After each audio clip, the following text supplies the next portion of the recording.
नमस्कार दोस्तों, मेरे प्यारे भारत के भाइयों और बहनों, आप सभी का एक बार फिर से दोस्तों एनी बात में स्वागत है। दोस्तों आप लोगों को पता है, हमने एनी बात चैनल पर दोस्तों भारतीय संविधान और दोस्तों राज्य व्यवस्था की दोस्तों पुराने क्वेश्चन पेपरों की दोस्तों एक श्रृंखला शुरू की थी, जिसके तहत दोस्तों हम दोस्तों विभिन्न क्वेश्चन पेपरों का दोस्तों एनालिसिस कर रहे थे।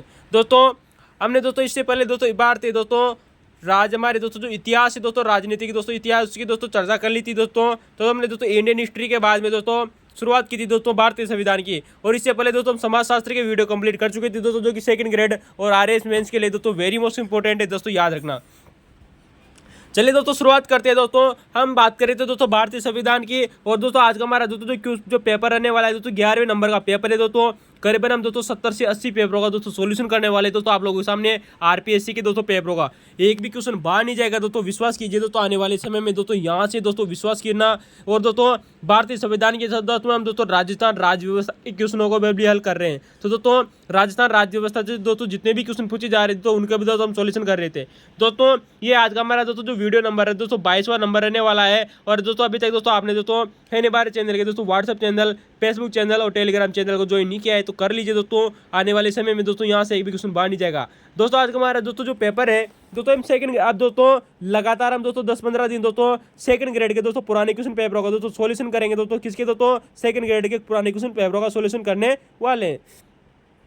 तो दोस्तों सेकंड ग्रेड का दोस्तों एक पेपर हुआ था दोस्तों 2018 की वैकेंसी थी, तो दोस्तों स्पेशल शिक्षा का दोस्तों पेपर हुआ था दोस्तों। स्पेशल एजुकेशन का दोस्तों जो पेपर था, विशेष शिक्षा का, सामाजिक विज्ञान का दोस्तों ये पेपर है दोस्तों। हम इससे पहले दोस्तों जीके वाले दोस्तों जो क्वेश्चन थे दोस्तों जीके के दोस्तों जो पार्ट में पूछे गए थे दोस्तों 25-25 क्वेश्चन, उनका दोस्तों हमने सॉल्यूशन कर लिया था। तो दोस्तों हम इस पेपर का दोस्तों दो पार्ट में दोस्तों सॉल्यूशन करेंगे दोस्तों। करीबन भारतीय इतिहास के दोस्तों भारतीय राजनीतिक भारतीय दोस्तों संविधान के इसमें करीबन दोस्तों 40 के लगभग दोस्तों 17 से 18 क्वेश्चन आए थे दोस्तों, जिसमें से दोस्तों 7 से 8 क्वेश्चन दोस्तों राज्य व्यवस्था से संबंधित है, और भारतीय संविधान के कुछ क्वेश्चन थे दोस्तों 10 से 12।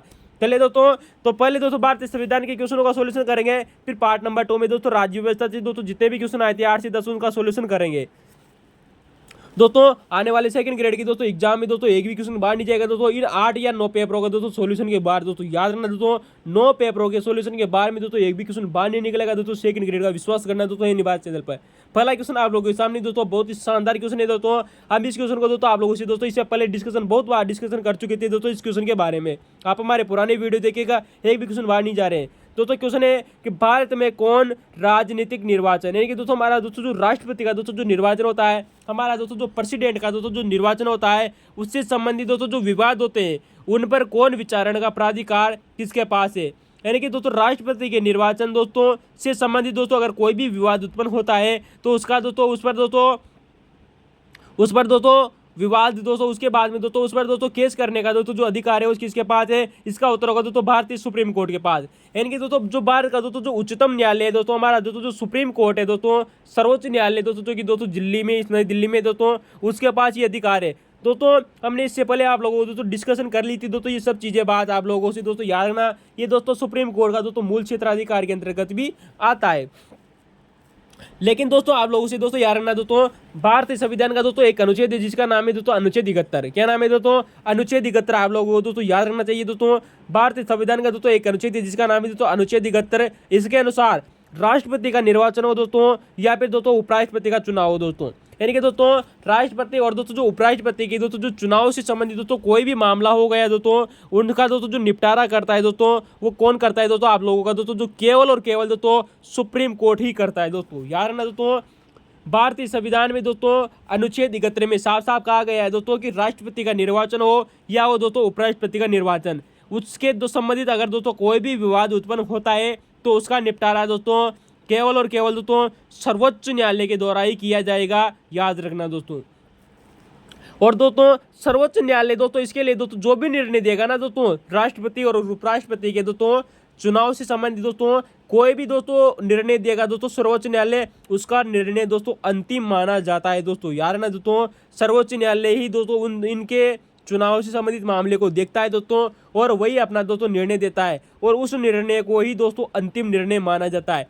अब बात आई दोस्तों कि हमारा दोस्तों जो सुप्रीम कोर्ट होता है दोस्तों, ये इन राष्ट्रपति और उपराष्ट्रपति के दोस्तों मामलों की जांच करता है, लेकिन इसके लिए दोस्तों संवैधानिक पीठ का गठन किया जाता है दोस्तों। यार ना, राष्ट्रपति और उपराष्ट्रपति के अगर चुनाव से संबंधित कोई भी मामला है दोस्तों, तो दोस्तों संवैधानिक पीठ का गठन किया जाता है। वेरी मोस्ट इंपोर्टेंट यार ना दोस्तों, संवैधानिक पीठ का गठन किया जाएगा। अब आप जानते हो दोस्तों, जो संवैधानिक दोस्तों जो पीठ होती है, इसमें कम से कम 5 सदस्य होना अनिवार्य है दोस्तों। यार ना दोस्तों, संवैधानिक दोस्तों जो पीठ गठित की जाती है दोस्तों, उसमें कम से कम दोस्तों 5 सदस्य होना अनिवार्य है। ये दोस्तों आप लोग भी जानते हो दोस्तों, या तो 5 सदस्य होंगे, फिर इसके बाद में दोस्तों 7, 9, 11, 13 इस प्रकार से बढ़ते जाएंगे दोस्तों अपूर्ण संख्या में दोस्तों।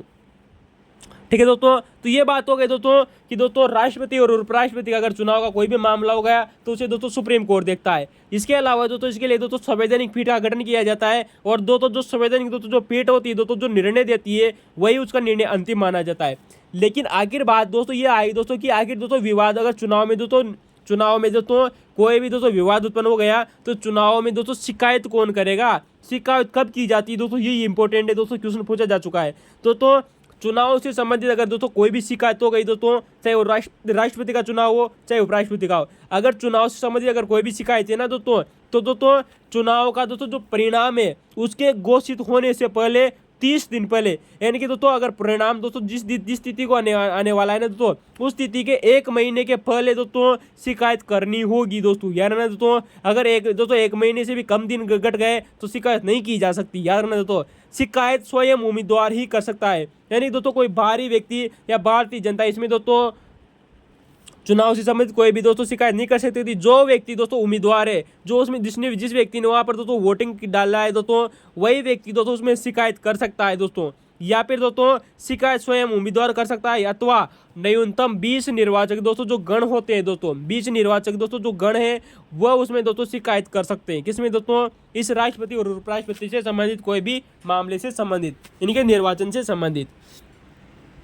तो दोस्तों यार है ना दोस्तों, चुनाव की घोषणा से पहले दोस्तों शिकायत दर्ज करानी होगी दोस्तों 30 दिन के भीतर दोस्तों, 30 दिन के पहले दोस्तों, और शिकायत स्वयं उम्मीदवार करेगा या फिर न्यूनतम 20 निर्वाचक दोस्तों जो गण होंगे वो शिकायत कर सकते हैं।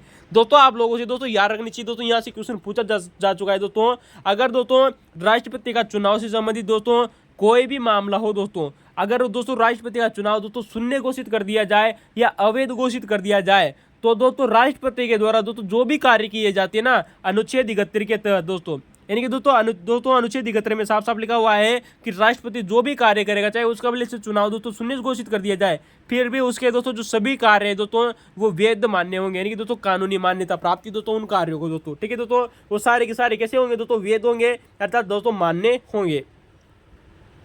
तो अनुच्छेद 71 साफ कहता है दोस्तों कि राष्ट्रपति का अगर चुनाव दोस्तों शून्य घोषित कर दिया जाता है, तो उसके द्वारा दोस्तों जो भी कार्य किया जाता है वो सारे के सारे दोस्तों कार्य वैध माने जाते हैं दोस्तों, याद रखना। अब बात आती है दोस्तों हमारा अगला क्वेश्चन आता है दोस्तों, क्वेश्चन नंबर 2। चलते हैं दोस्तों, आप लोगों को ये क्वेश्चन कैसा लगा, इसकी व्याख्या कैसी लगी कमेंट में जरूर बताइएगा। ठीक है दोस्तों, चलते हैं दोस्तों, ये हमारा विषय पसंद था, इसका हम सॉल्यूशन पहले कर चुके थे दोस्तों, लेकिन आप लोगों के सामने एक बहुत ही शानदार सॉल्यूशन है दोस्तों, याद रखना। चलते हैं दोस्तों अगला क्वेश्चन दोस्तों, इस क्वेश्चन की दोस्तों हमने बहुत बार चर्चा की थी, लेकिन हाँ इसका वाद नहीं जरूर बताया था दोस्तों, याद रखना।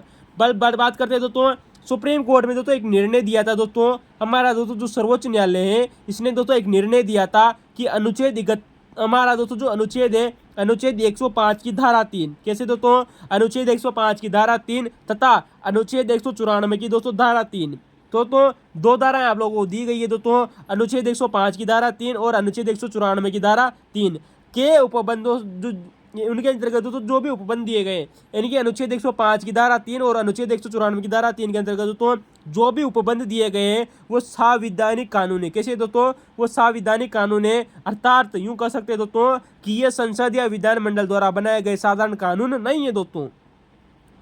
कैसे कानून है दोस्तों, ये संवैधानिक कानून है दोस्तों, अर्थात संसद या विधानमंडल द्वारा बनाए गए दोस्तों साधारण कानून नहीं है दोस्तों। किसमें दोस्तों, अनुच्छेद 105 की धारा 3 और अनुच्छेद 194 की धारा 3 में। तो दोस्तों संसद या विधानमंडल द्वारा बनाए गए दोस्तों साधारण कानून नहीं है, इसलिए वे संविधान के भाग 3 जितने ही सर्वोच्च दोस्तों, ये मामला आया था दोस्तों।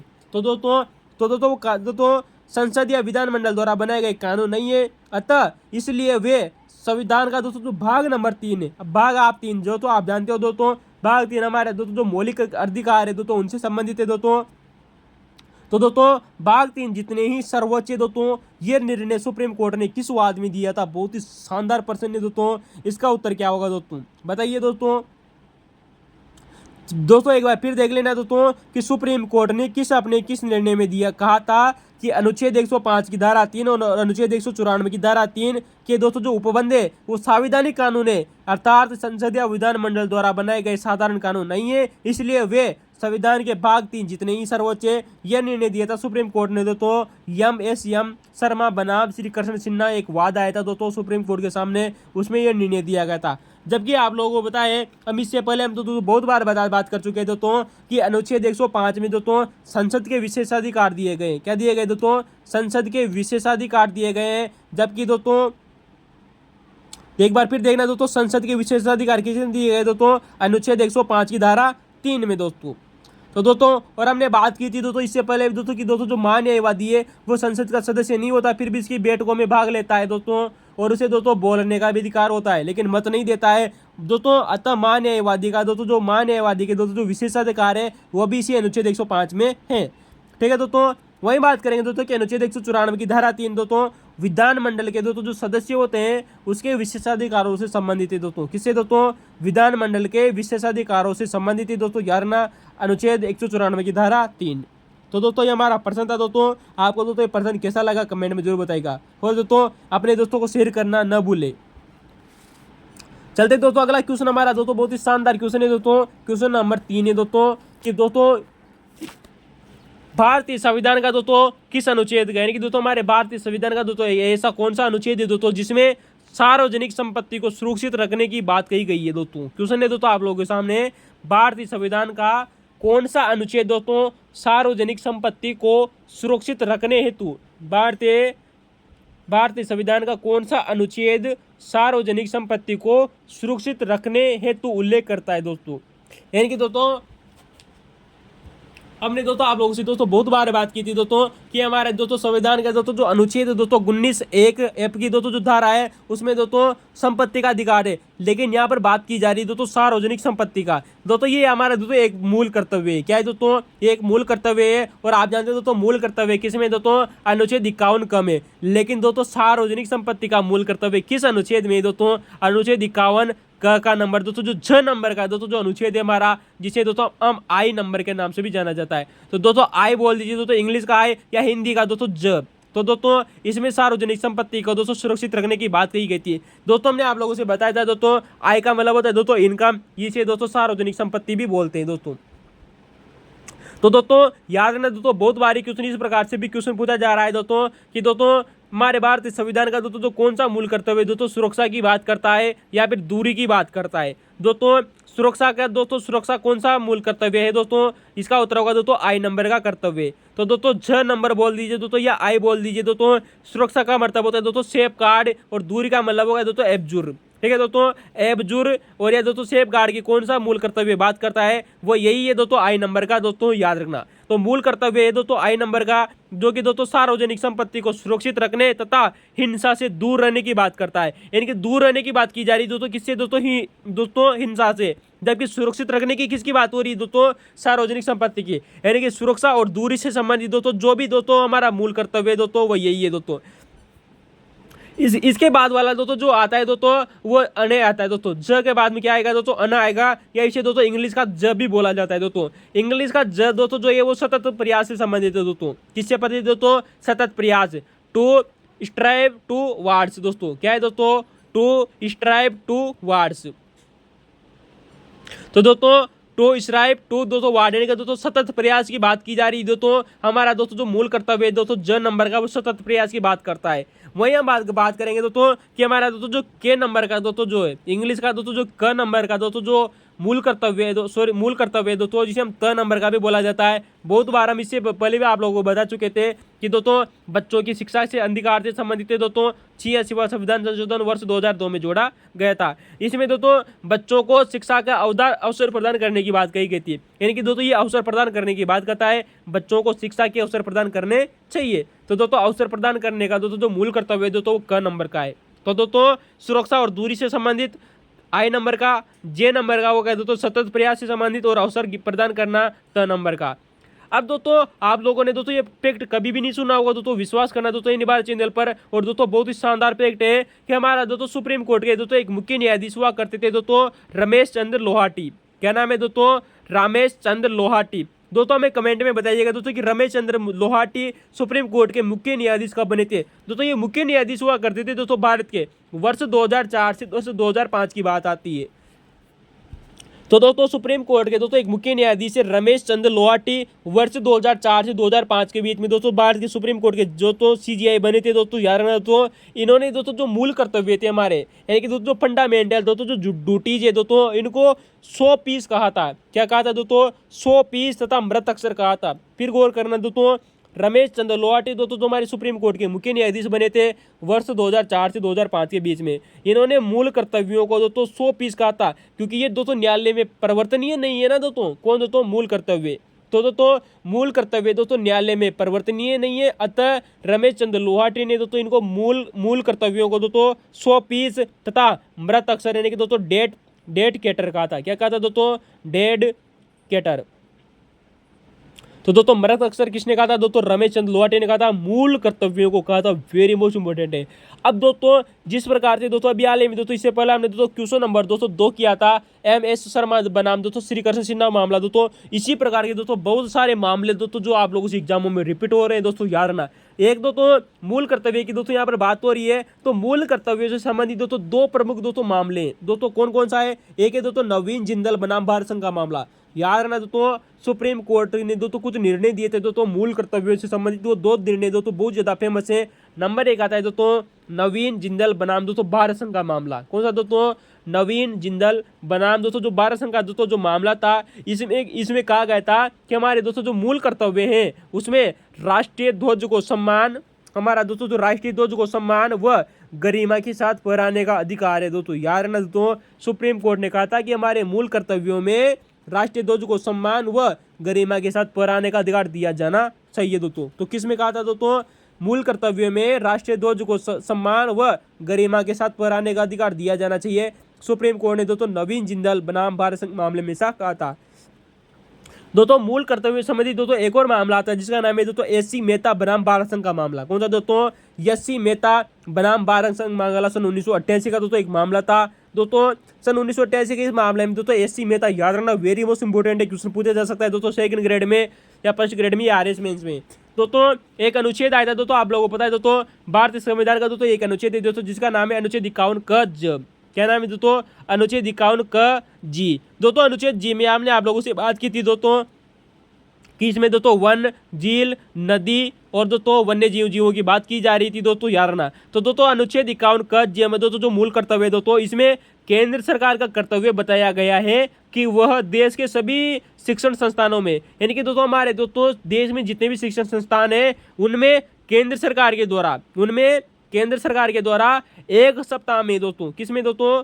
जो हमारे दोस्तों जितने भी देश में दोस्तों जो शिक्षण संस्थान है ना दोस्तों, उनमें केंद्र सरकार के द्वारा दोस्तों केंद्र सरकार का ये कर्तव्य बताया था दोस्तों SC मेहता बनाम भारत संघ मामले में कि 1 सप्ताह में, हमारे दोस्तों जो 7 दिन का दोस्तों 1 सप्ताह होता है उसमें 1 घंटा, किसमें दोस्तों? 1 घंटा पर्यावरण और संरक्षण को शिक्षा देने का निर्देश दिया गया था दोस्तों। याद रखना दोस्तों, बहुत ही शानदार प्रश्न है दोस्तों। शिक्षण संस्थानों में सप्ताह में 1 घंटा पर्यावरण संरक्षण को शिक्षा देने का निर्देश दिया गया था दोस्तों। तो दोस्तों 1 सप्ताह में 1 घंटा पर्यावरण संरक्षण की शिक्षा देने का निर्देश दिया गया था दोस्तों शिक्षण संस्थानों को। दोस्तों भारत सरकार का ये कर्तव्य बताया था दोस्तों। SC मेहता बनाम भारत संघ का मामला आया था दोस्तों सन 1988 में। मूल कर्तव्य से दोनों बहुत ही शानदार मामले थे दोस्तों सुप्रीम कोर्ट के। जबकि दोस्तों आपको पता है दोस्तों जो अनुच्छेद 51 क नंबर का दोस्तों जो G नंबर का है दोस्तों, ये विकास की बात करता है। किसकी बात करता है दोस्तों? विकास, यानी कि दोस्तों डेवलप की बात करता है। जबकि दोस्तों हमने बताया था दोस्तों कि GHIJK, तो I नंबर दोस्तों सुरक्षा और दूरी की बात करता है, J नंबर जो है दोस्तों सतत प्रयास की बात करता है, और दोस्तों जो K नंबर है अवसर प्रदान करने की बात करता है। जबकि दोस्तों G नंबर दोस्तों विकास की बात करता है। किसकी दोस्तों? विकास, यानी कि दोस्तों डेवलप करने की बात कही जा रही है पर्यावरण को दोस्तों, ठीक है दोस्तों, ग्रीन को। चलिए दोस्तों, अगर आपको दोस्तों क्वेश्चन अब कैसा लगा, इसकी व्याख्या कैसी लगी, कमेंट में जरूर बताइएगा। ठीक है दोस्तों, चलते हैं दोस्तों प्रश्न नंबर 4 आप लोगों के सामने। भारत के संविधान के आपातकालीन उपबंधों को, तो हमारे भारतीय संविधान की दोस्तों जो आपातकालीन दोस्तों जो उपबंध है दोस्तों, उनको हमारे संघ में दोस्तों आपातकालीन प्रावधान हमने कहाँ से लिए थे दोस्तों? जर्मनी से लिए थे। बहुत बार हमने आप लोगों को बताया था। तो दोस्तों जो ये आपातकालीन दोस्तों जो उपबंध है ना दोस्तों, इनको संघ का अनयन हथियार कहा था दोस्तों। गजब का प्रश्न है दोस्तों, इतना शानदार प्रश्न पूछा गया है दोस्तों 11 दोस्तों सेकंड ग्रेड में, कि भारत के संविधान के दोस्तों जो आपातकालीन दोस्तों जो उपबंध है ना, उनको संघ का अनयंतम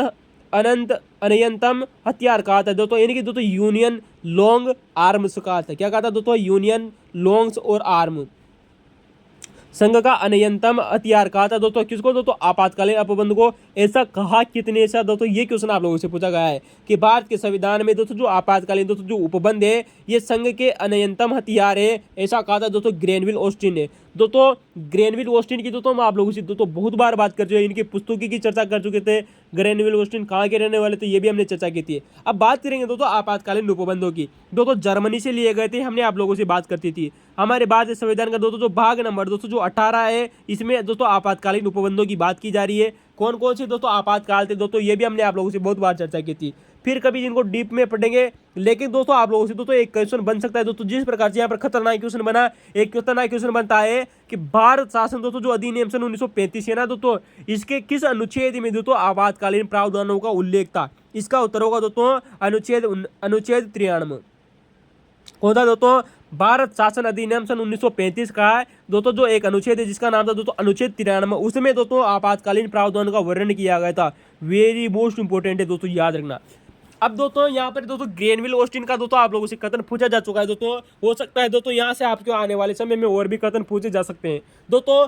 4 या 5 कथन दोस्तों और भी बड़े फेमस है दोस्तों आपातकाल के बारे में। दोस्तों किसके बारे में? दोस्तों आपातकाल के बारे में, उनकी चर्चा करते हैं दोस्तों। आइए गौर करते हैं दोस्तों। एक व्यक्ति हुआ करते थे दोस्तों टीटी कृष्णामाचारी। कौन थे दोस्तों? टीटी कृष्णामाचारी, आप लोग जानते हो दोस्तों, राजस्थान से जुड़े हुए व्यक्ति थे दोस्तों। राजस्थान से संविधान सभा के सदस्य थे दोस्तों टीटी कृष्णामाचारी। तो दोस्तों टीटी कृष्णा जो माचारी थे दोस्तों, इन्होंने कहा था दोस्तों, यहाँ पर आपातकाल की बात हो रही है, पूरी तरह से गौर करना, यहाँ पर आपातकाल की बात हो रही है। आपातकाल इन प्रावधानों को मतलब आपातकाल को, इन आपातकालों को राष्ट्रपति व कार्यपालिका दोस्तों जो है वो दोस्तों संवैधानिक तानाशाह बन सकती है। दोस्तों किसने कहा था? दोस्तों टीटी कृष्णामाचारी ने कहा था कि इन आपातकालों अर्थात इन प्रावधानों के द्वारा, इन प्रावधानों मतलब दोस्तों आपातकाल के द्वारा, इन प्रावधानों के द्वारा राष्ट्रपति और दोस्तों जो हमारी दोस्तों जो कार्यपालिका है दोस्तों, वो संवैधानिक तानाशाह बन सकती है। दोस्तों किसने कहा था? दोस्तों टीटी कृष्णामाचारी ने कहा था।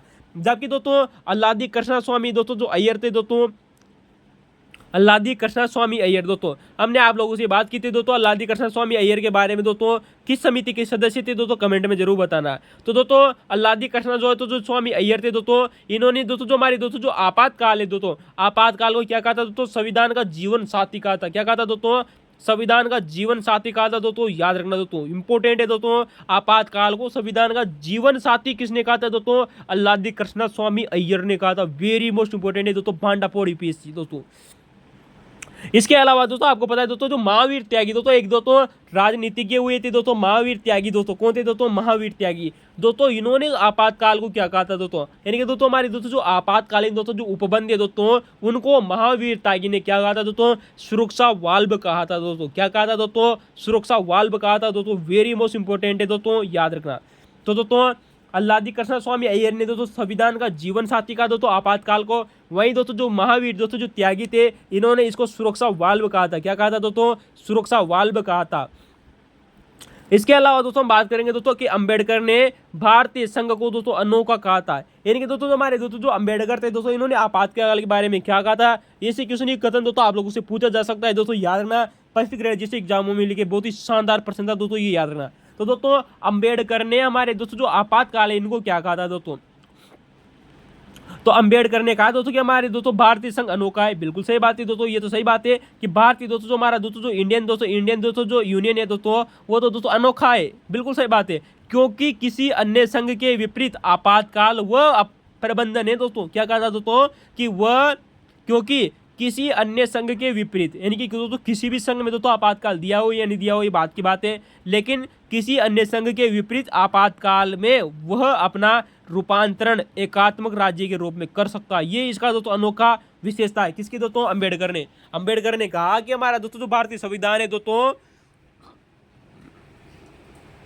वो किसी भी अन्य संघ के विपरीत आपातकाल के द्वारा दोस्तों अपने आप को दोस्तों पूर्णतः दोस्तों एकात्मक राज्य में परिवर्तन कर सकता है दोस्तों। इसने कहा था दोस्तों, अंबेडकर ने कहा था। तो दोस्तों देखिएगा दोस्तों, अंबेडकर ने कहा कि भारतीय संघ दोस्तों अनोखा है क्योंकि किसी अन्य संघ के विपरीत आपातकाल में वह अपना रूपांतरण पूर्णतया एकात्मक राज्य के रूप में कर सकता है। दोस्तों ये ऐसा अंबेडकर ने कहा था, इंपॉर्टेंट है दोस्तों। जबकि इसके अलावा दोस्तों ये क्वेश्चन पूछा जा चुका है दोस्तों केवी कामत का क्वेश्चन पूछा जा चुका है दोस्तों एग्जाम में दोस्तों। याद रखना दोस्तों, आपातकाल के बारे में केवी कामत ने कहा था कि अंबेडकर तो जीवित नहीं है दोस्तों। कौन नहीं है? बिल्कुल सही बात है दोस्तों। सन 1956 में उनकी मृत्यु हो चुकी थी दोस्तों। बौद्ध धर्म ग्रहण किया था हमने आप लोगों को दोस्तों बहुत बार चर्चा की थी। 32 पुस्तकें लिखी थी अंबेडकर ने। तो दोस्तों केवी कामत ने कहा कि अंबेडकर तो जीवित नहीं है, परंतु इनके यह अनुच्छेद का मतलब दोस्तों यहाँ पर आपातकाल की बात कही जा रही है। किसकी दोस्तों? आपातकाल की। तो दोस्तों आपातकाल के बारे में दोस्तों जो केवी कामत थी इन्होंने कहा कि अंबेडकर तो जीवित नहीं है भैया, लेकिन उनके दोस्तों जो ये अनुच्छेद है ना आपातकाल वाले अभी तक भी जीवित है। किसने कहा था दोस्तों? केवी कामत ने कहा था। बहुत ही शानदार पर्सन है दोस्तों, याद रखना। तो दोस्तों याद रखना दोस्तों, बहुत ही शानदार पर्सन है दोस्तों। केवी कामत ने कहा था कि अंबेडकर तो जीवित नहीं है, परंतु यह उनके दोस्तों जो अनुच्छेद है ना दोस्तों ये आपातकाल वाले अभी भी जीवित है दोस्तों। केवी कामत ने कहा था, याद रखना दोस्तों, बहुत ही शानदार पर्सन है दोस्तों। चले दोस्तों, अगर आप लोगों को दोस्तों क्वेश्चन की व्याख्या अच्छी लगी हो तो लाइक और कमेंट शेयर करके बताना। मैं दोस्तों आप लोगों से वादा करता हूं दोस्तों ये फैक्ट आप लोगों ने कभी भी जिंदगी में नहीं पढ़े होंगे दोस्तों। विश्वास करना दोस्तों है नहीं बारे चैनल पर दोस्तों। इस पेपर में दोस्तों जो भी सॉल्यूशन कराया जाएगा आपने कभी भी नहीं पढ़ा होगा दोस्तों, याद रखना। चलते हैं दोस्तों, अगला क्वेश्चन आप लोगों के सामने बहुत ही शानदार प्रश्न है दोस्तों। किसकी नियुक्ति राष्ट्रपति के द्वारा, यानी कि दोस्तों ऐसा कौन सा व्यक्ति है दोस्तों जिसकी नियुक्ति राष्ट्रपति तो करता है, लेकिन करता किस किस के साथ है दोस्तों? अपने हस्ताक्षर एवं मुद्रा सहित अधिपत्र, यानी कि दोस्तों मुद्रा सहित अधिपत्र के द्वारा जारी की जाती है। क्या बात है दोस्तों, कितना खतरनाक क्वेश्चन पूछा गया है दोस्तों। यानी कि दोस्तों राष्ट्रपति के द्वारा उस व्यक्ति की नियुक्ति की जाती है जिसमें अपने हस्ताक्षर भी करता है दोस्तों, साथ में मुद्रा सहित दोस्तों जो अधिपत्र होता है दोस्तों, जिसे हम दोस्तों वारंट कहा जाता है दोस्तों। इंग्लिश में क्या कहते हैं दोस्तों? वारंट कहते हैं, द्वारा की जाती है।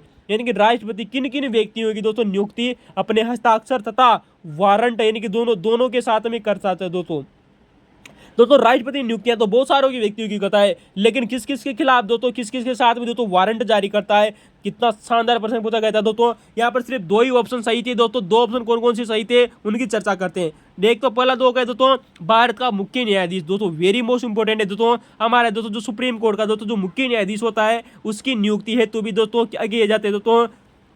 अधिपत्र, और दोस्तों अधिपत्र जारी किया जाता है हस्ताक्षर सहित। जबकि दूसरा ऑप्शन दिया गया था दोस्तों आप लोगों को सेकंड ग्रेड में, राष्ट्रीय अनुसूचित जाति यानी कि दोस्तों जो एससी होती है, एससी आयोग के दोस्तों जो अध्यक्ष होते हैं दोस्तों, इनके लिए भी दोस्तों क्या किया जाता है दोस्तों? वारंट जारी किया जाता है हस्ताक्षर के साथ में। तो दोस्तों ये तो आप लोगों के क्वेश्चन का आंसर हो गया। अब हम उन सभी फैक्ट की चर्चा करते हैं दोस्तों कि राष्ट्रपति किस किस व्यक्ति की नियुक्ति करते समय अपने हस्ताक्षर प्लस साथ में वारंट जारी करता है। अच्छा लेवल का प्रश्न है दोस्तों।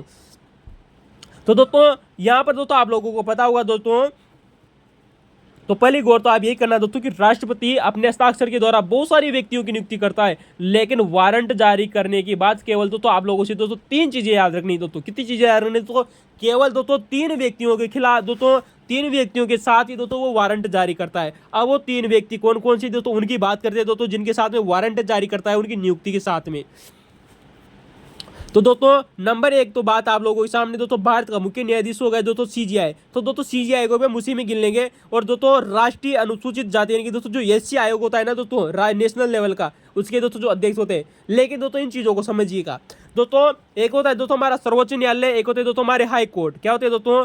सुप्रीम कोर्ट के न्यायाधीश, और दोस्तों जो हाई कोर्ट के दोस्तों जितने भी न्यायाधीश हो गए, चाहे दोस्तों सुप्रीम कोर्ट के न्यायाधीश हो गए दोस्तों। अब वर्तमान में दोस्तों आप जानते हो दोस्तों 33 कितने दोस्तों 34 न्यायाधीश हैं मुख्य न्यायाधीश को मिलाकर। जबकि हाई कोर्ट आप लोगों को पता है दोस्तों 25 हाई कोर्ट है दोस्तों, 25 हाई कोर्ट के दोस्तों जितने भी न्यायाधीश हो गए दोस्तों, हाई कोर्ट का न्यायाधीश हो गया, चाहे दोस्तों मुख्य न्यायाधीश हो गया, न्यायाधीश हो चाहे दोस्तों मुख्य न्यायाधीश हो, दोनों के लिए ही दोस्तों वारंट जारी किया जाता है हस्ताक्षर सहित। दोस्तों याद रखना। तो नंबर 1 बात क्या हो गई दोस्तों, सुप्रीम कोर्ट का कोई भी न्यायाधीश हो दोस्तों, चाहे हाई कोर्ट का दोस्तों कोई भी न्यायाधीश हो, इसके लिए दोस्तों वारंट जारी किया जाता है हस्ताक्षर सहित। नंबर 2 गए दोस्तों राज्यपाल। राज्यों के दोस्तों जो राज्यपाल होते हैं ना दोस्तों, जिस भी राज्य में राज्यपाल को बनाया जाता है दोस्तों, राज्यपाल की नियुक्ति की जाती है, उसके लिए भी दोस्तों वारंट जारी किया जाता है। तो नंबर 2 क्या होगा दोस्तों, राज्यों के राज्यपाल, सुप्रीम कोर्ट के दोस्तों जितने भी न्यायाधीश हो गए, हाई कोर्ट के जितने भी न्यायाधीश हो गए। नंबर 3 दोस्तों, यहाँ पर आप लोगों को दोस्तों एक शब्द याद रखना, हमारे दोस्तों जो राष्ट्रीय दोस्तों जो आयोग है, 3 आयोग है, कौन कौन से दोस्तों,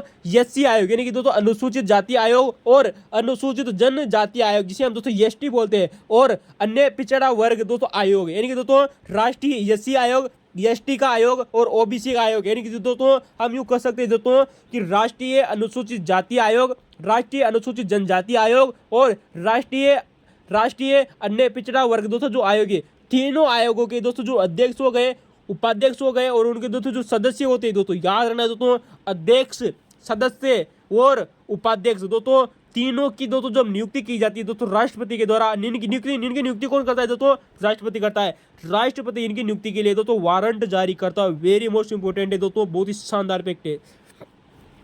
तो दोस्तों आप लोगों ने दोस्तों इस प्रकार का दोस्तों गजब का फैक्ट दोस्तों कभी भी नहीं पढ़ा होगा दोस्तों, याद रखना दोस्तों, बहुत ही शानदार है दोस्तों कि सुप्रीम कोर्ट के दोस्तों जो न्यायाधीश और हाई कोर्ट के न्यायाधीश के लिए दोस्तों वारंट जारी किया जाता है। राज्यों का राज्यपाल होगा दोस्तों, उसकी नियुक्ति के लिए भी दोस्तों वारंट जारी किया जाता है। एक दोस्तों हमारे दोस्तों राष्ट्रीय एससी आयोग, एसटी आयोग और ओबीसी आयोग के सदस्य, अध्यक्ष और उपाध्यक्ष के लिए भी दोस्तों वारंट जारी किया जाता है। दोस्तों बहुत ही खतरनाक क्वेश्चन है, लेकिन दोस्तों इनकी नियुक्ति किस आधार पर करता है आप लोगों को पता है, जब भी दोस्तों राष्ट्रपति इनकी नियुक्ति करता है वो मंत्री परिषद की सलाह पर करता है दोस्तों, मंत्रिमंडल मत कर देना, फिर गौर से बोल रहा हूं दोस्तों, क्वेश्चन आप लोगों के सामने इससे पहले आ चुका है दोस्तों, इस प्रकार का क्वेश्चन मंत्रिमंडल और मंत्री परिषद ऑप्शन में दिए गए थे, मंत्री परिषद करना है, मंत्रिमंडल नहीं होता है दोस्तों, ठीक है दोस्तों। चलिए तो दोस्तों ये आप लोगों के सामने दोस्तों क्वेश्चन था दोस्तों, इसकी व्याख्या कैसी लगी आप लोगों को बताना। लेकिन दोस्तों यहाँ से आप लोगों से दोस्तों 2 फैक्ट और बनते हैं, इसी प्रकार के 2 क्वेश्चन दोस्तों जो आप लोगों को कभी कभी कंफ्यूजन कर सकते हैं।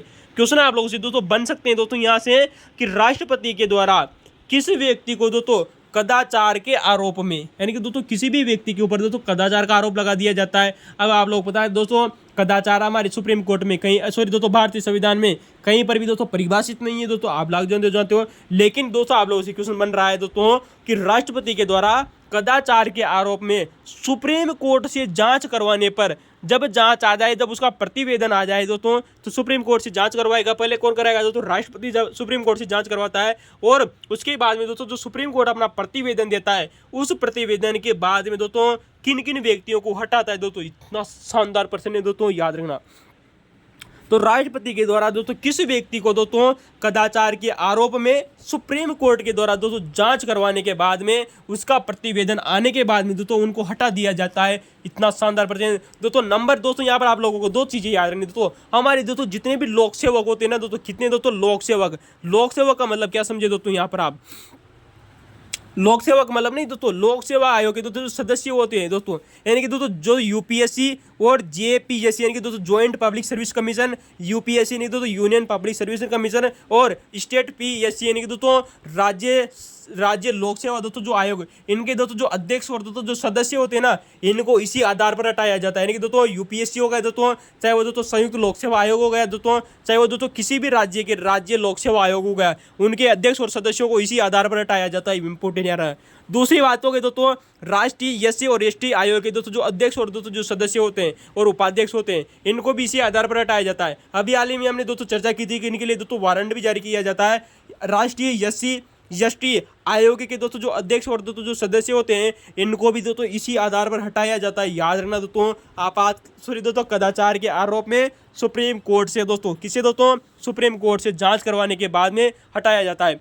अब दोस्तों एक बात हमने दोस्तों बात कर ली, दूसरा यहाँ से दोस्तों आप लोगों से दोस्तों जो मैंने बात की कि दोस्तों 2 फैक्ट और भी बनते हैं। दूसरा वाला कौन सा है दोस्तों, दूसरा वाला दोस्तों जो दोस्तों वेरी मोस्ट इंपोर्टेंट है दोस्तों आप लोगों के सामने है कि संसद के द्वारा हमारा दोस्तों जो राष्ट्रपति होता है दोस्तों, जो प्रेसिडेंट होता है दोस्तों, वो संसद के दोनों सदनों के द्वारा, हमारे सभी संसद में दोस्तों 2 सदन है, आप लोगों को पता है दोस्तों, राज्यसभा और लोकसभा है। संसद के सदनों के द्वारा दोस्तों कदाचार या असमर्थता के आधार पर तो दोस्तों संसद हमारी दोस्तों जो संसद होती है दोस्तों वो कदाचार के द्वारा तथा असमर्थता के आधार पर प्रत्येक सदन के द्वारा, यानी कि दोस्तों प्रत्येक सदन का मतलब दोस्तों लोकसभा और राज्यसभा, तो दोस्तों हमारी दोस्तों जो संसद होती है वो दोनों सदनों के द्वारा कदाचार या असमर्थता के आधार पर प्रत्येक सदन के द्वारा, यानी कि दोस्तों लोकसभा और राज्यसभा के द्वारा अपने कुल सदस्यों का बहुमत, यानी कि दोस्तों उसके दोस्तों जो सदस्य हैं दोस्तों, जैसे कि हम बात करें दोस्तों कि राज्यसभा की दोस्तों तो 250, और दोस्तों जो हमारी लोकसभा है दोस्तों उसके दोस्तों 243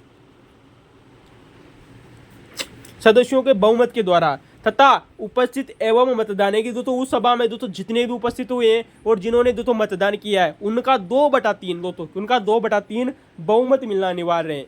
तो दोस्तों ऐसा दोस्तों कौन कौन से व्यक्ति है दोस्तों जिनको संसद ने कदाचार के आरोप में या असमर्थता के आरोप में अपने कुल सदस्यों के बहुमत तथा उपस्थित एवं मतदान करने वालों का 2/3 बहुमत के द्वारा दोस्तों जब उसको समर्थन मिल गया हो दोस्तों, लोकसभा राज्यसभा को संसद को दोस्तों समर्थन मिलने के बाद में दोस्तों अपने आदेश के द्वारा कौन हटाएगा दोस्तों, राष्ट्रपति हटाएगा। तो दोस्तों राष्ट्रपति के द्वारा अपने ऑर्डर के द्वारा अपने आदेश के द्वारा उनको हटाया जाता है।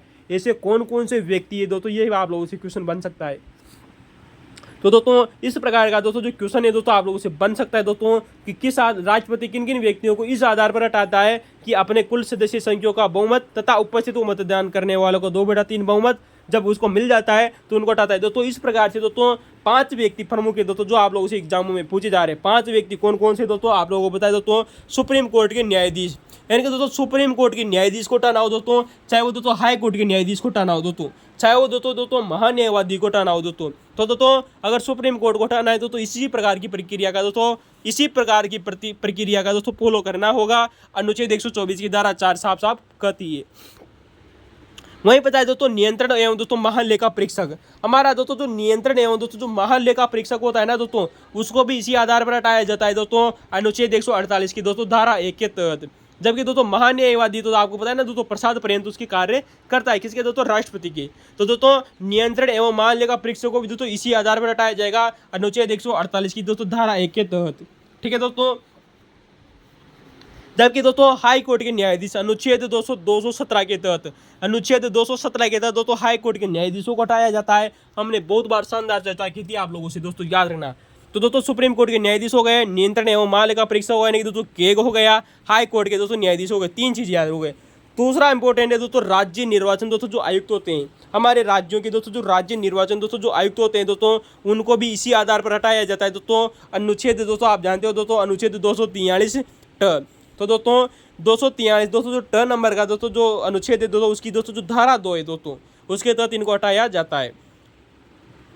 तो दोस्तों अनुच्छेद 243 की धारा अनुच्छेद 243 ट की धारा दोस्तों जो 2 है उसके द्वारा दोस्तों राज्य निर्वाचन दोस्तों जो आयुक्त होते हैं उनको भी इसी आधार पर हटाया जाता है। और दोस्तों जो भारत का दोस्तों जो मुख्य निर्वाचन आयुक्त है दोस्तों, कौन दोस्तों, भारत का दोस्तों जो मुख्य निर्वाचन दोस्तों जो आयुक्त है उसको भी दोस्तों अनुच्छेद 324 के तहत हटाया जाता है। तो दोस्तों भारत का दोस्तों जो मुख्य निर्वाचन दोस्तों जो आयुक्त है दोस्तों, इलेक्शन दोस्तों कमीशन ऑफ दोस्तों जो चीफ होता है दोस्तों, उसको अनुच्छेद 324 के तहत हटाया जाता है। आप जानते हैं दोस्तों अनुच्छेद 324 में इलेक्शन कमीशन का उल्लेख किया गया है और उसी में दोस्तों मुख्य निर्वाचन आयुक्त भी होता है दोस्तों, आप लोग पता होगा। तो दोस्तों मुख्य निर्वाचन आयुक्त होता है दोस्तों। अन्य दोस्तों अब इसके अलावा दोस्तों वर्तमान में आप जानते हो दोस्तों सन 1990 के बाद में 93 के बाद में दोस्तों इसमें दोस्तों अन्य निर्वाचन आयुक्त भी होने लग गए हैं दोस्तों 2।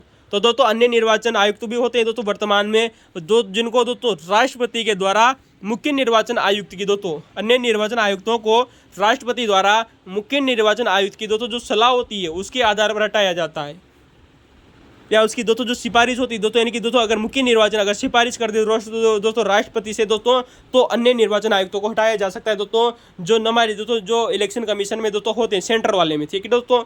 तो ये 5 व्यक्तियों का दोस्तों सुप्रीम कोर्ट के न्यायाधीश, हाई कोर्ट के न्यायाधीश, नियंत्रण एवं महालेखा परीक्षक दोस्तों और दोस्तों निर्वाचन आयोगों के आयुक्त, चाहे वो दोस्तों राज्यों के हो दोस्तों चाहे वो तो सेंट्रल का हो। तो 5 व्यक्तियों को दोस्तों इस आधार पर दोस्तों राष्ट्रपति द्वारा हटाया जाता है। चलिए दोस्तों अगला हमारा प्रश्न है दोस्तों क्वेश्चन नंबर 6 है दोस्तों, बार दोस्तों सेकंड ग्रेड का बहुत ही शानदार प्रश्न था दोस्तों, इसको भी दोस्तों देख लेते हैं दोस्तों।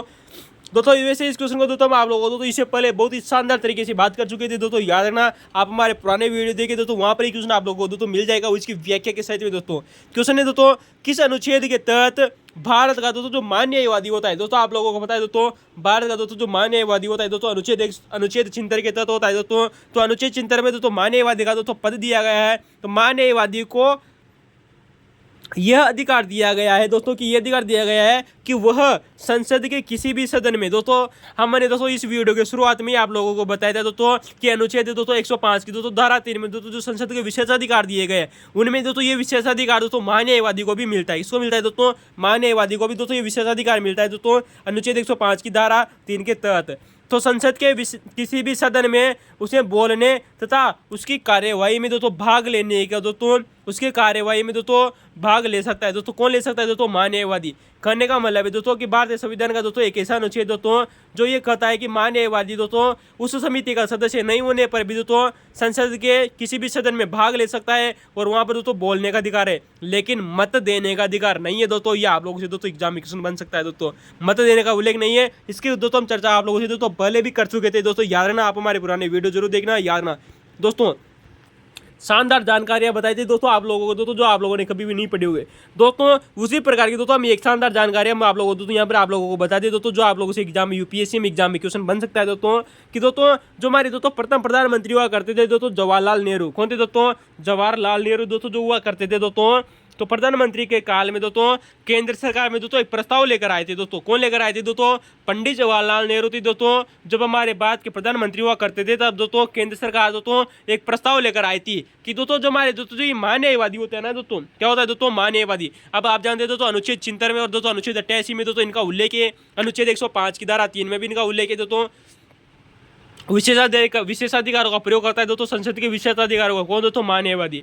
तो दोस्तों महान्यायवादी को दोस्तों पंडित जवाहरलाल नेहरू ने दोस्तों विधि मंत्री के पद में परिवर्तन करने की बात कही थी दोस्तों, क्योंकि आपको पता है दोस्तों मान्यवादी क्या होता है दोस्तों, विधि सदस्य ही तो होते हैं ना दोस्तों, विधि वेताए तो होते हैं। तो मान्यवादी को विधि मंत्री के पद में मिलाए जाने के लिए दोस्तों एक प्रस्ताव लेकर आए थे दोस्तों पंडित जवाहरलाल नेहरू दोस्तों। इंपॉर्टेंट है दोस्तों ये फैक्ट भी दोस्तों आप लोगों ने कभी भी नहीं पढ़ा होगा दोस्तों, वेरी मोस्ट इंपॉर्टेंट है कि जवाहरलाल नेहरू ने प्रधानमंत्री कार्यकाल में केंद्र सरकार के समय दोस्तों एक प्रस्ताव रखा था कि दोस्तों जो मान्यवादी होते हैं दोस्तों उनको उस मान्यवादी को विधि मंत्री के पद में मिलाया जाना चाहिए। लेकिन दोस्तों ये प्रस्ताव दोस्तों जो था ना दोस्तों स्वीकार नहीं हुआ था, याद रखना दोस्तों, प्रस्ताव लेकर आए थे लेकिन स्वीकार नहीं हुआ था दोस्तों, ठीक है दोस्तों। अच्छा पर्सन है दोस्तों। चलते हैं दोस्तों अगला क्वेश्चन है दोस्तों आप लोगों के सामने, क्वेश्चन नंबर 7 है दोस्तों कि भारत में दोस्तों राष्ट्रीय सुरक्षा परिषद, हमारे दोस्तों भारत में दोस्तों राष्ट्रीय सुरक्षा परिषद है दोस्तों, नेशनल सिक्योरिटी काउंसिल दोस्तों। तो दोस्तों नेशनल सिक्योरिटी दोस्तों जो काउंसिल है दोस्तों इसकी स्थापना कब हुई थी दोस्तों, ये क्वेश्चन आप लोगों से पूछा गया है। तो दोस्तों इसकी स्थापना हुई थी दोस्तों सन 1998 में। कब हुई थी दोस्तों, सन 1998 में दोस्तों राष्ट्रीय सुरक्षा परिषद की स्थापना हुई थी। और आप लोगों को पता है दोस्तों इसका मुख्यालय कहाँ है दोस्तों, इसका मुख्यालय दोस्तों नई दिल्ली में, सॉरी दोस्तों कहाँ है दोस्तों, मुख्यालय दिल्ली में। तो इसका मुख्यालय दोस्तों दिल्ली में दोस्तों, आप लोगों को पता होगा दोस्तों राष्ट्रीय सुरक्षा परिषद का। दोस्तों कमेंट में बताना दोस्तों वर्ष 2024 में दोस्तों इसके वर्तमान में दोस्तों सदस्य सॉरी दोस्तों अध्यक्ष कौन है।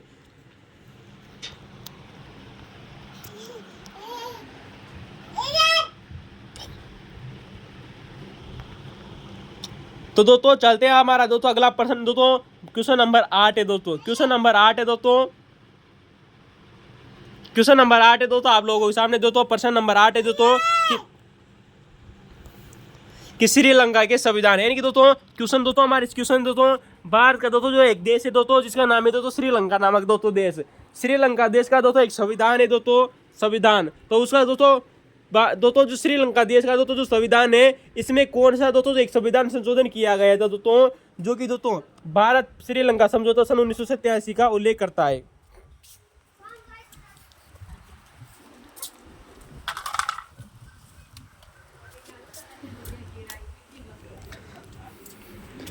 तो क्वेश्चन है दोस्तों कि श्रीलंका का संविधान दोस्तों जो भारत दोस्तों श्रीलंका का कौन सा संविधान संशोधन दोस्तों भारत श्रीलंका समझौता सन 1987 का दोस्तों हिस्सा माना गया था दोस्तों, यानी कि दोस्तों भारत श्रीलंका के बीच में दोस्तों एक समझौता हुआ था सन 1987 में। अब आप जानते हो दोस्तों उस समय दोस्तों जो समझौता हुआ था ना उसके तहत दोस्तों श्रीलंका नामक दोस्तों देश ने अपने संविधान में दोस्तों एक संशोधन किया था वो दोस्तों 13वां संविधान संशोधन कौन था दोस्तों, 13वां संविधान संशोधन किया था और उस समझौते की बातों को दोस्तों संविधान में स्वीकार कर लिया था। किसने दोस्तों, श्रीलंका ने।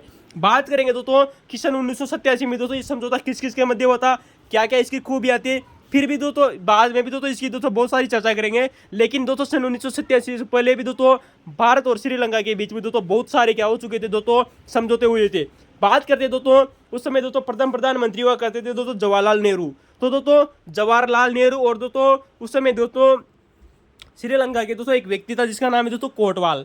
तो दोस्तों कोटवाल और दोस्तों भारत के दोस्तों जो प्रधानमंत्री जवाहरलाल नेहरू के बीच में समझौता हुआ था सन 1954 में। कब हुआ था दोस्तों, सन 1954 में समझौता हुआ था दोस्तों नेहरू और कोटवाल के बीच में। तो इसे दोस्तों नेहरू कोटवाल समझौता के नाम से जाना जाता है। दोस्तों ये जो समझौते होते हैं ना, ये 10-10 साल के अंतराल में हो रहे थे दोस्तों। कब हो रहे थे दोस्तों, 10-10 साल के अंतराल में। आपको दोस्तों क्रम देख लेना, यहाँ पर दोस्तों बहुत शानदार है, लॉजिक लगाना। 10 साल बाद में हो रहे। इसके बाद में दोस्तों प्रधानमंत्री बनते दोस्तों लाल बहादुर शास्त्री। लाल बहादुर शास्त्री जी ने दोस्तों उस समय दोस्तों श्रीलंका के दोस्तों जो प्रधानमंत्री हुआ करते थे भंडार नायके, क्या नाम है दोस्तों, भंडार नायके। तो भंडार नायके के साथ में दोस्तों एक समझौता किया था सन 1964 में। तो दोस्तों सन 1954 के बाद में सन 1964 में समझौता हुआ लाल बहादुर शास्त्री और भंडार नायके के बीच में। इसके अलावा दोस्तों जब इंदिरा गांधी दोस्तों जो प्रधानमंत्री बनी थी, तो इंदिरा गांधी ने भी दोस्तों भंडार नायके दोस्तों जो श्रीलंका के दोस्तों थे उनके साथ में समझौता किया था दोस्तों सन 1974 में। कब किया था दोस्तों, सन 1974 में। तो दोस्तों ये 3 समझौते दोस्तों बहुत ज़्यादा प्रमुख थे दोस्तों। अब तीनों समझौते जो किए गए थे ना दोस्तों श्रीलंका के साथ में, पंडित जवाहरलाल नेहरू ने कोटवाल के साथ समझौता किया इस सन 1954 में। लाल बहादुर शास्त्री ने तो भंडार नायके के साथ में समझौता किया सन 1964 में। श्रीमती इंदिरा गांधी ने भी दोस्तों भंडार नायके के साथ में समझौता किया था सन 1974 में। ये तीनों दोस्तों जो समझौते दोस्तों ये प्रवासियों से संबंधित थे दोस्तों। किससे संबंधित थे दोस्तों, प्रवासी व्यक्ति, यानी कि दोस्तों जो तमिल व्यक्ति होते थे दोस्तों, तमिल व्यक्तियों के दोस्तों जो प्रवास से संबंधित थे दोस्तों, तीनों के तीनों समझौते याद रखना। लेकिन दोस्तों यहाँ पर दोस्तों हमें इंदिरा गांधी और दोस्तों जो भंडार नायके है ना दोस्तों, इस समझौते की दोस्तों हमें यहाँ पर दोस्तों बात करनी चाहिए। यहाँ से 2 क्वेश्चन अभी तक दोस्तों पूछे जा चुके हैं दोस्तों एग्जामों में। फर्स्ट ग्रेड में दोस्तों नेट जीआरएफ में दोस्तों यहाँ से क्वेश्चन बन चुका है दोस्तों, याद रखना दोस्तों, बहुत ही शानदार बात की बात आती है दोस्तों। पंडित उस समय दोस्तों प्रधानमंत्री हुआ करती थी श्रीमती इंदिरा गांधी। तो दोस्तों इंदिरा गांधी प्रधानमंत्री थी और भंडार नायके उस समय दोस्तों श्रीलंका के थे दोस्तों। तो इन दोनों के बीच में समझौता हुआ दोस्तों सन 1974 में। लेकिन दोस्तों इससे पहले भी दोस्तों सन 1974 के समझौते से पहले भी दोस्तों सन 1971 की बात आती है दोस्तों, जब इंदिरा गांधी ने दोस्तों जो श्रीलंका की जो सरकार थी ना दोस्तों, उसके उस समय दोस्तों उसके दोस्तों जो विरोधी हुआ करते थे, श्रीलंका की सरकार के कुछ विरोधी व्यक्ति हो चुके थे दोस्तों। वहाँ पर तख्ता पलट की चर्चाएं होने लग गई थी दोस्तों कि श्रीलंका में तख्ता पलट होने वाला है। तो श्रीलंका ने दोस्तों इंदिरा गांधी से दोस्तों सहायता मांगी। अतः सन 1971 में इंदिरा गांधी ने दोस्तों श्रीलंका की दोस्तों जो सरकार के दोस्तों विरोध जो विरोधी गतिविधियां हो रही थी उनको दबाने तो दोस्तों भारतीय सेना भेजी थी। इंपॉर्टेंट है दोस्तों, क्वेश्चन बन रहा है दोस्तों कि दोस्तों सर्वप्रथम दोस्तों भारत के किस प्रधानमंत्री ने दोस्तों श्रीलंका में अपनी दोस्तों भारतीय सेना भेजी थी दोस्तों। कब भेजी थी, सन 1971 में। उस समय दोस्तों श्रीलंका में दोस्तों तख्ता पलट होने वाला था, वहां पर इतनी विरोधी गतिविधियां चल रही थी, उनको दबाने के लिए इंदिरा गांधी ने दोस्तों सहायता की थी दोस्तों श्रीलंका की सरकार की। तो सन 1971 में सेना भेजी थी दोस्तों, याद रखना। अब इसके बाद में दोस्तों जब ये सन 1974 का दोस्तों जो ये समझौता हुआ ना, इसके तहत दोस्तों भारत की दोस्तों प्रधानमंत्री हुआ करती थी दोस्तों इंदिरा गांधी। तो सन 1974 में दोस्तों जब आपातकाल नहीं लगा था, उससे पहले दोस्तों अब दोस्तों श्रीलंका और भारत के बीच में दोस्तों एक विवादित दोस्तों जगह है जिसका नाम है दोस्तों कच्चू तीवू। क्या नाम है दोस्तों, कच्चू तीवू टापू। तो दोस्तों इंपॉर्टेंट है, क्वेश्चन बन सकता है दोस्तों कि दोस्तों कच्चू तीवू टापू किन देशों के बीच में विवादित था दोस्तों। वो है दोस्तों भारत और श्रीलंका के बीच में विवादित है कच्चू तीवू टापू विवाद दोस्तों ये दो टापू है दोस्तों सन 1974 में भारत दोस्तों जो हमारा दोस्तों जो श्रीलंका और दोस्तों भारत के बीच में दोस्तों एक जलमंडरू में दोस्तों पाक जल डमरू। क्या नाम है दोस्तों, पाक जल डमरू है दोस्तों। तो उस वहाँ पर एक टापू बना हुआ है जिसका नाम है दोस्तों कच्चू टीपू टापू। इस टापू को दोस्तों सन 1974 का दोस्तों जो ये समझौता हुआ ना दोस्तों इंदिरा गांधी और दोस्तों भंडार नायके के बीच में, इस टापू को दोस्तों श्रीलंका को सौंप दिया गया था दोस्तों। प्रधानमंत्री इंदिरा गांधी ने किसको दे दिया दोस्तों, श्रीलंका की सरकार को दे दिया था इस कच्चू टीपू टापू को। कब दिया था दोस्तों, सन 1974 में दिया था, जबकि सन 1971 में अपनी सेना भेजी थी दोस्तों श्रीलंका। ठीक है दोस्तों, तो ये समझौता दोस्तों इंदिरा गांधी का दोस्तों दोनों क्वेश्चन पूछे जा चुके दोस्तों, याद रखना। इसके अलावा दोस्तों बात करते हैं दोस्तों हम सन 1987 के समझौते की। तो दोस्तों सन 1987 का समझौता आप लोगों के सामने आ चुका है दोस्तों। उस समय प्रधानमंत्री हुआ करते थे दोस्तों राजीव गांधी। कौन थे दोस्तों? राजीव गांधी। जब आपको पता है दोस्तों इंदिरा गांधी की आकस्मिक मृत्यु हो चुकी थी दोस्तों, तो राजीव गांधी को प्रधानमंत्री बनाया था दोस्तों ज्ञानी जेल सिंह ने। किसने बनाया था दोस्तों? ज्ञानी जेल सिंह ने दोस्तों अपने सब विवेक अधिकारियों का प्रयोग करते दोस्तों राजीव गांधी को प्रधानमंत्री बनाया था। सबसे कम उम्र के दोस्तों प्रधानमंत्री बनने वाले व्यक्ति थे दोस्तों राजीव गांधी, आप लोगों को पता होगा। तो दोस्तों राजीव गांधी और जयवर्धन के बीच में दोस्तों समझौता हुआ सन 1987 में श्रीलंका के बीच में। लेकिन दोस्तों सन 1987 में दोस्तों ये समझौता हुआ, लेकिन राजीव गांधी की दोस्तों कुछ पहले की भी चर्चा करते हैं दोस्तों। हमने आप लोगों से सन 1971 वाली बात की थी दोस्तों इंदिरा गांधी की। उसी प्रकार से दोस्तों आप लोगों को दोस्तों याद रखना चाहिए कि राजीव गांधी प्रधानमंत्री बनने के बाद में सन 1986 में दोस्तों इन्होंने सन 1986 में ऑपरेशन ईगल चलाया था दोस्तों। क्या चलाया था दोस्तों? ऑपरेशन ईगल क्या था दोस्तों? जो हमारे दोस्तों जापना प्रायद्वीप है दोस्तों श्रीलंका में दोस्तों, एक प्रायद्वीप है दोस्तों जिसका नाम है दोस्तों जापना प्रायद्वीप। उस जापना प्रायद्वीप में दोस्तों जो खाद्य सामग्री गिराई गई थी दोस्तों, याद रखना दोस्तों, राजीव गांधी की सरकार के द्वारा ऑपरेशन ईगल चलाकर सन 1986 में। जबकि दोस्तों सन 1987 में दोस्तों राजीव गांधी ने दोस्तों एक ऑपरेशन चलवाया था दोस्तों भारतीय सेना के द्वारा, जिसका नाम है दोस्तों ऑपरेशन पवन। क्या नाम है दोस्तों? ऑपरेशन पवन।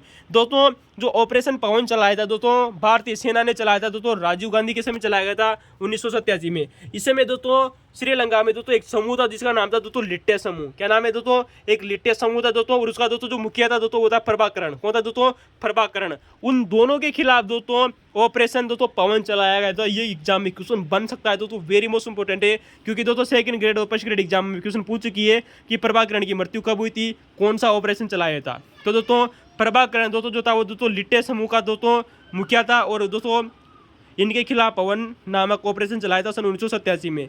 दोस्तों इसे वियतनाम सिंड्रोम के नाम से भी जाना जाता है। ऑपरेशन पवन को दोस्तों वियतनाम सिंड्रोम भी कहते हैं दोस्तों। ये भी क्वेश्चन आरपीएससी के द्वारा पूछा जा चुका है, आप लोगों को पता होगा। तो दोस्तों इसे ऑपरेशन पवन को वियतनाम सिंड्रोम के नाम से भी जाना जाता है, जो कि लिट्टे समूह का दोस्तों जो प्रभाकरण था इसके खिलाफ जारी किया गया था। अब बात आती है दोस्तों कि सन 1971 में दोस्तों इंदिरा गांधी ने भी अपनी सेना कहाँ भेजी दोस्तों? श्रीलंका भेजी। उसी बाद में दोस्तों जब उसका बेटा दोस्तों जो उस समय दोस्तों जो राजीव गांधी थे दोस्तों उन्होंने भी दोस्तों श्रीलंका में अपनी सेना भेजी थी दोस्तों। कब भेजी थी दोस्तों? सन 1987 में। तो दोस्तों जब ये समझौता हुआ था दोस्तों उसी समय दोस्तों भारतीय सेना दोस्तों भेजी गई थी दोस्तों श्रीलंका। तो दोस्तों जिसका नाम है दोस्तों भारतीय दोस्तों जो शांति रक्षक सेना थी दोस्तों, भारतीय शांति रक्षक सेना भेजी थी दोस्तों राजीव गांधी ने। दोस्तों कहाँ भेजी थी? श्रीलंका भेजी थी, सन 1987 में भेजी। दोस्तों ये 3 सालों तक दोस्तों ये कहाँ रही थी दोस्तों? पाकिस्तान में रही थी भारतीय शांति रक्षक सेना। बाद में दोस्तों जब राजीव गांधी के बाद में दोस्तों जब प्रधानमंत्री बनते दोस्तों वीपी सिंह, उन्होंने ये सेना वापस बुला ली थी। ये क्वेश्चन भी आप लोगों से बन सकता है दोस्तों कि भारतीय शांति रक्षक सेना को दोस्तों श्रीलंका से वापस किस प्रधानमंत्री ने बुलाया था? उस समय दोस्तों प्रधानमंत्री थे दोस्तों वीपी सिंह। दोस्तों राजीव गांधी गलती से भी मत कर देना, क्योंकि राजीव गांधी दोस्तों उस समय प्रधानमंत्री नहीं थे, उस समय प्रधानमंत्री बने थे दोस्तों वीपी सिंह। कौन थे बने थे दोस्तों? वीपी सिंह। अतः दोस्तों इस समझौते के तहत में राजीव गांधी और जयवर्धन समझौते के तहत सन 1987 के तहत दोस्तों बाद में दोस्तों श्रीलंका सरकार ने दोस्तों वर्ष 2009 में लिट्टे समूह तथा उसके प्रभाकरण को मार दिया था। तो दोस्तों ये भी क्वेश्चन आप लोगों से बन सकता है दोस्तों कि कब मारा गया था दोस्तों? वर्ष 2009 की बात आती है। तो दोस्तों ये प्रमुख समझौते थे दोस्तों भारत और श्रीलंका के बीच में समझौते हुए थे दोस्तों, आप लोगों को पता होगा। इसी समझौते को दोस्तों फिर कभी दोस्तों बहुत ही शानदार तरीके से समझेंगे दोस्तों। कुछ और भी जानकारियां दोस्तों जो फर्स्ट ग्रेड एग्जाम में आप लोगों से बन रही है।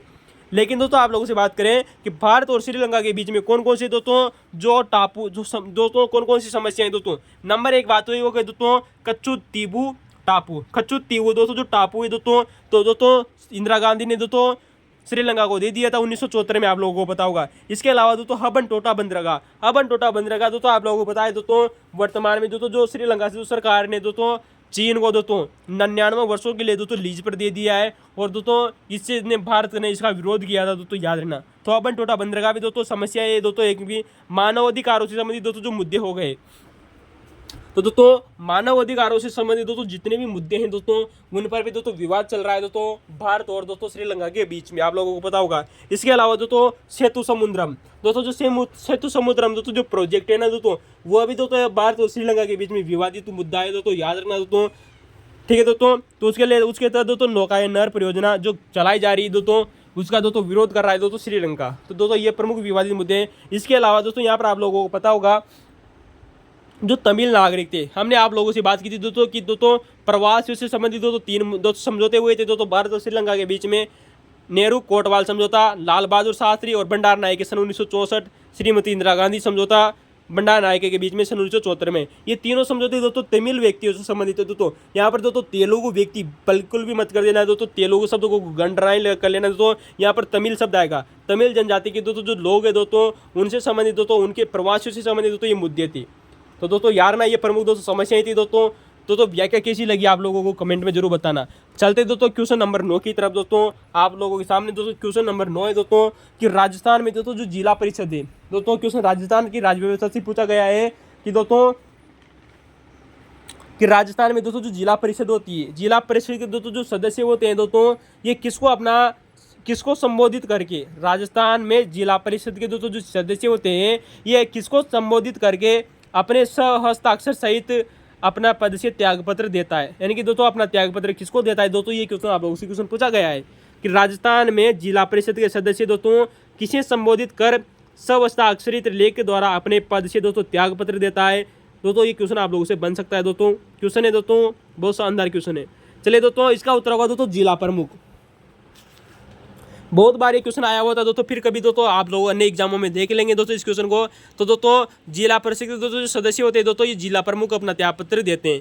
अब बात करते हैं दोस्तों कि जिला परिषद की, जिला परिषद का दोस्तों संगठन क्या होता है दोस्तों, ये हमने दोस्तों इससे पहले एग्जाम में चर्चा कर ली थी कि जिला परिषद का दोस्तों जो संगठन होता है दोस्तों वो 4-5 सदस्यों से मिलकर बना होता है दोस्तों। लोकसभा के सदस्य, उस जिले के लोकसभा के सदस्य, राज्यसभा के सदस्य, विधानसभा के सदस्य और दोस्तों जो उस जिले के दोस्तों जो और भी दोस्तों जो ग्राम पंचायतें होती, पंचायत समितियाँ होती, उनके सदस्य भी उसके सदस्य होते थे। बात की थी हमने दोस्तों इससे पहले भी। लेकिन हम आप लोगों को बताएं दोस्तों जो जिला प्रमुख और दोस्तों जो उप जिला प्रमुख होता है दोस्तों जिला परिषद में, जिला परिषद में कौन होता है दोस्तों, एक जिला प्रमुख होता है और एक दोस्तों उप जिला प्रमुख भी होता है दोस्तों। इनको दोस्तों अप्रत्यक्ष विधि के द्वारा इनका चुनाव किया जाता है दोस्तों। इंपॉर्टेंट है दोस्तों, क्वेश्चन बन रहा है दोस्तों बार बार में कि जिला प्रमुख और उप जिला प्रमुख का दोस्तों जो चुनाव किया जाता है वो अप्रत्यक्ष विधि के द्वारा होता है। किसके द्वारा दोस्तों, अप्रत्यक्ष विधि के द्वारा।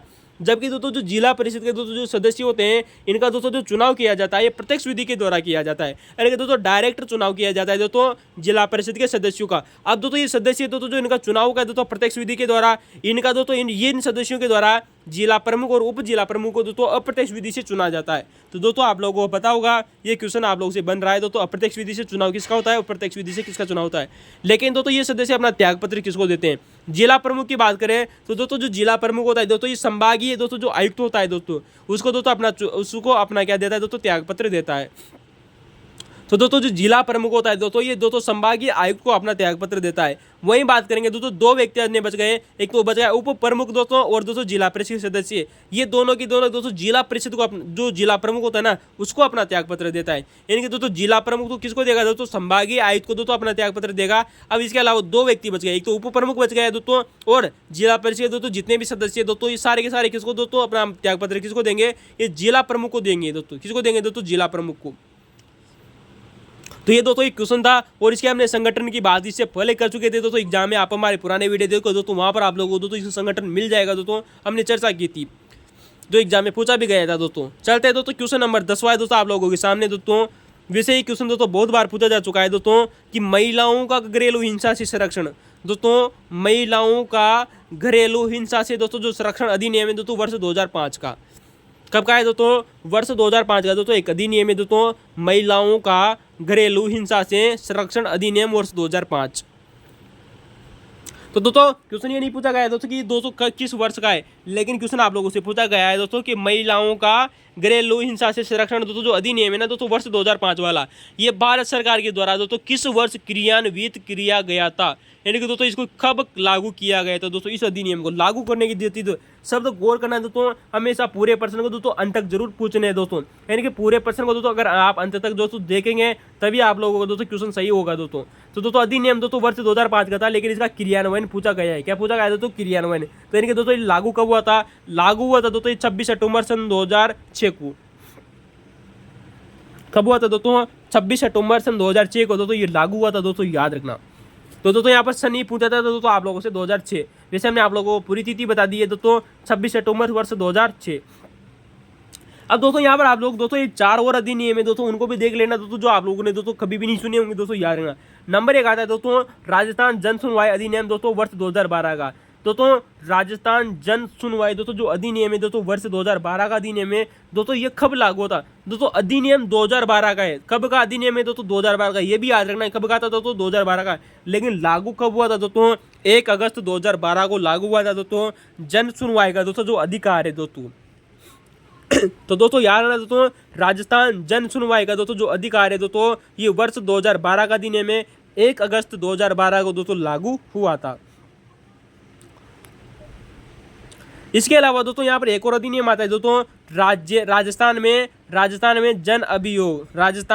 जन अभियोग निराकरण विभाग की स्थापना कब हुई थी? यानी कि दोस्तों हमारा दोस्तों जो राजस्थान है ना, यहाँ पर दोस्तों एक विभाग की स्थापना की गई थी जिसका नाम है दोस्तों जन अभियोग निराकरण विभाग। तो दोस्तों जन अभियोग निराकरण दोस्तों विभाग है दोस्तों, इसकी स्थापना हुई थी दोस्तों जुलाई सन 1971 में। लेकिन स्थापना कहाँ हुई थी दोस्तों? जयपुर में। तो फिर गौर कीजिएगा दोस्तों, जन अभियोग निराकरण दोस्तों जो विभाग है दोस्तों, इसकी स्थापना दोस्तों जुलाई 1971 में की गई थी। कब दोस्तों? जुलाई 1971 में की गई थी दोस्तों, जयपुर में की गई थी। तो ठीक है दोस्तों, याद रखना। इसके अलावा दोस्तों यहाँ पर दोस्तों एक और अधिनियम है दोस्तों, राजस्थान सिविल सेवा अपील अधिकरण दोस्तों। किन सा है दोस्तों? राजस्थान सिविल सेवा अपील अधिकरण। तो दोस्तों राजस्थान दोस्तों जो सिविल सेवा दोस्तों जो अपील अधिकरण है दोस्तों, इसका दोस्तों जो गठन हुआ था दोस्तों जयपुर में हुआ था। कहाँ हुआ था दोस्तों? राजस्थान सिविल सेवा अपील अधिकरण। दोस्तों बहुत ही शानदार प्रश्न है दोस्तों, राजस्थान सिविल सेवा दोस्तों जो अपील अधिकरण है दोस्तों, इसका गठन हुआ था दोस्तों 1 जुलाई सन 1976 को। कब हुआ था दोस्तों? 1 जुलाई सन 1976 को दोस्तों इसका गठन हुआ था। जयपुर में इसकी स्थापना हुई थी दोस्तों। कहाँ हुई थी दोस्तों? जयपुर में। तो दोस्तों जयपुर में इसका गठन हुआ था दोस्तों, राजस्थान सिविल सेवा अपील अधिकरण का दोस्तों 1 जुलाई सन 1976 का इसका गठन हुआ था दोस्तों जयपुर में। लेकिन दोस्तों बाद में दोस्तों इसकी एक पीठ दोस्तों जोधपुर में भी खोली गई थी। किसकी दोस्तों? सिविल सेवा अधिकरण दोस्तों जो सिविल सेवा दोस्तों जो अपील अधिकरण है, इसकी एक पीठ दोस्तों बाद में दोस्तों जोधपुर में भी खोली गई थी। कहाँ खोली गई थी दोस्तों? जोधपुर में। बात आती है दोस्तों 1 नवंबर की दोस्तों। कब दोस्तों? 1 नवंबर सन 1997 की बात आती है। कब दोस्तों? 1 नवंबर सन 1997 को दोस्तों इसकी एक पीठ दोस्तों जोधपुर में भी खोली गई थी। कहाँ खोली गई थी दोस्तों? जोधपुर में। तो दोस्तों ये 3 हमारे सामने आप लोगों से हमने बात कर ली दोस्तों कि राजस्थान सिविल सेवा अपील अधिकरण की स्थापना दोस्तों, इसका गठन हुआ दोस्तों 1 जुलाई सन 1976 को हुआ था दोस्तों, जयपुर में इसकी स्थापना हुई थी दोस्तों। इसकी एक अन्य पीठ दोस्तों जोधपुर में भी दोस्तों 1 नवंबर सन 1997 को खोली गई थी दोस्तों, याद रखना। जबकि दोस्तों बात करेंगे दोस्तों राजस्थान राज्य विधिक सेवा प्राधिकरण दोस्तों, वैसे इस क्वेश्चन के बारे में दोस्तों फिर कभी दोस्तों बहुत ही शानदार व्याख्या चर्चा करेंगे दोस्तों, जब हम दोस्तों आप लोगों के सामने मौलिक अधिकारों की दोस्तों चर्चा करेंगे। तो दोस्तों राजस्थान दोस्तों जो राजस्थान विधिक सेवा दोस्तों जो अधिकरण प्राधिकरण है दोस्तों, जिसे दोस्तों हम दोस्तों सलसा कहते हैं दोस्तों। क्या बोलते हैं दोस्तों? सलसा, स्टेट वाला। जबकि नलसा अलग होता है दोस्तों, डलसा अलग होता है। तो दोस्तों इसकी स्थापना हुई थी दोस्तों 7 अप्रैल सन 1988 को। कब हुई थी दोस्तों?